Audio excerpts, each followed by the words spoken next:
course, it was continuous here. Now, the summer they not only saw like bigger, blockbusters like Superman, Fantastic Four, Thunderbolts, and all. There were some really good smaller movies that I did also saw in the summer. So here's my official top 10, favorite smaller movies of the summer.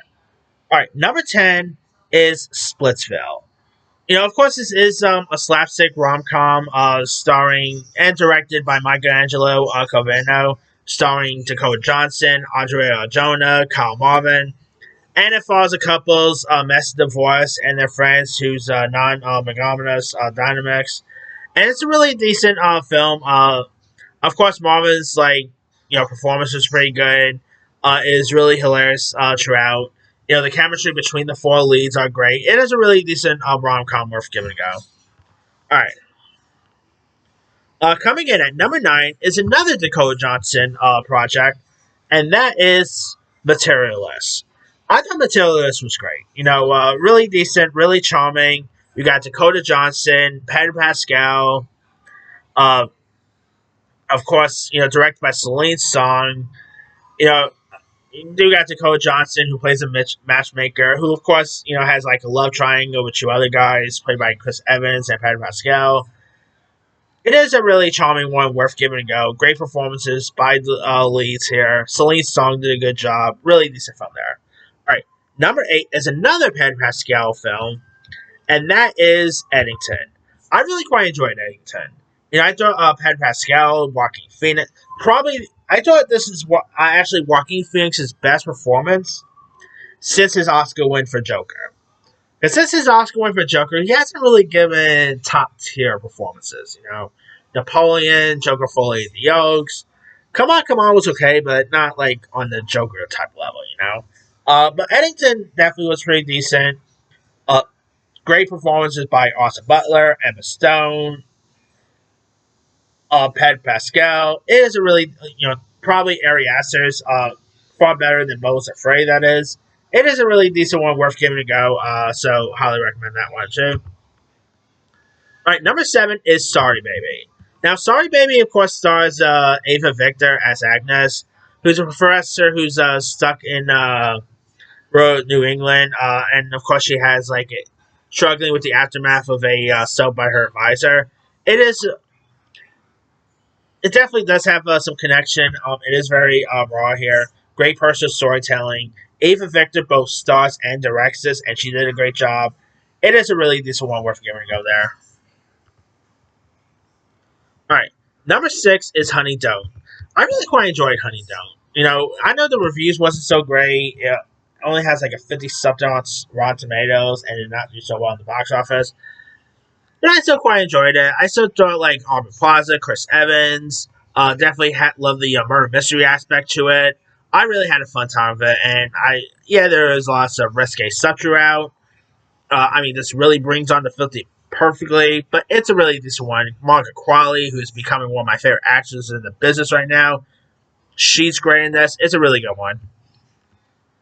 Alright. Number 5 is Clown in a Cornfield. I really had a fun time with Clown in a Cornfield. I saw it back in theaters back in May. I thought it was a lot of fun. It's directed by Tucker and Dale versus Evil director Eli Craig. Of course, it is based on a book, following this teen played by Katie Douglas, who is the king in a Midwestern and terrorized by Killer Clown. The kills are great. It's a lot of fun. It's a really good one, worth giving a go there. Alright. Number 4 is Together. I really quite enjoyed Together. Of course, Dave Franco. Of course, you have Alison Brie. It's a really decent character-driven story here. The performances by the two are great. Of course, Michael Shanks directed this. He did a good job. A really decent body horror movie worth giving a go. Alright, number 3 is Friendship. Now, of course, this is directed by Andrew DeYoung, starring Tim Robinson, Paul Rudd, and is, of course, about a neighbor played by, about the suburban dad played by Robinson, and his charismatic neighbor played by Paul Rudd, and spirals into a hilarious yet obsessive tale of friendship gone error, and it's really, definitely has a fun lash to it. Tim Robinson and Paul Rudd was both great in this. It's a really good one, worth giving a go. Their chemistry are really great. All right, number 2 is Ojai. Ojai, of course, stars like Molly Gordon, and I thought it was a really decent one. It definitely was like Misery if it was a rom com. Where of course like Molly Gordon's character goes on like this getaway with her boyfriend played by Logan Lerman, and well, he ends up really saying that he's not really interested in a committed relationship, and so of course she just like ties him up and makes sure like until she finds out that you know he wants to have a relationship with her. She is pretty crazy at times, but it's not like in a like a horror sense. But yeah, Ojai was a really good one. Molly Gordon was great, of course, from the Bear fame. Paul Rudd was terrific. I thought it was really charming throughout. I mean, yes, the whole kidnap aspect is really messed up, but something about it definitely had some fun laughs to it. Has it really gives you a good hook to it. It is a really good one worth giving a go. And my number one favorite is Highest to Lowest. Highest to Lowest, directed by Spike Lee, starring Denzel. It's also in my top 10 favorite films of the year so far. It's terrific. Denzel's great.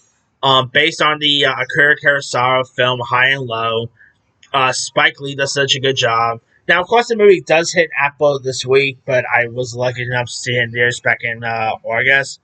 It's well worth a watch. Great performances by ASAP Rocky. Ice Spice, seeing her pop up in this was interesting.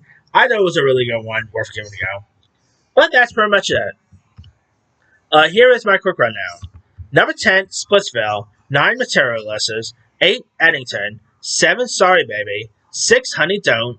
5, Planet in the Cornfield. 4, Together. 3, Friendship. 2, Oh High. And number 1 is Highest to Lowest. Now, there's also some other ones I probably could have added too. Bring Her Back will definitely be in my honorable mention. Let's see. The Roses will also be in my honorable mention. The Life of Chuck I probably could have added. That will definitely be in my honorable mention list. Dangerous Animals. I was not a fan of the Conscience Game, the new Wes Anderson film. Can't recommend that. I Don't Understand You, the new Nick Crow and Andrew Renaud's film. That was pretty decent. Let's see what else we got here. East to War would definitely be in my honorable mention.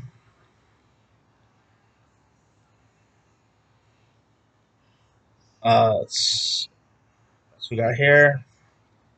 She Rides Shotgun was pretty decent. I mean, got some really good ones that came out. But let me let you guys. What were some of your favorite like smaller movies of the summer? Drop comments below. Don't forget to like, subscribe, hit that bell for notification. This is Suicide.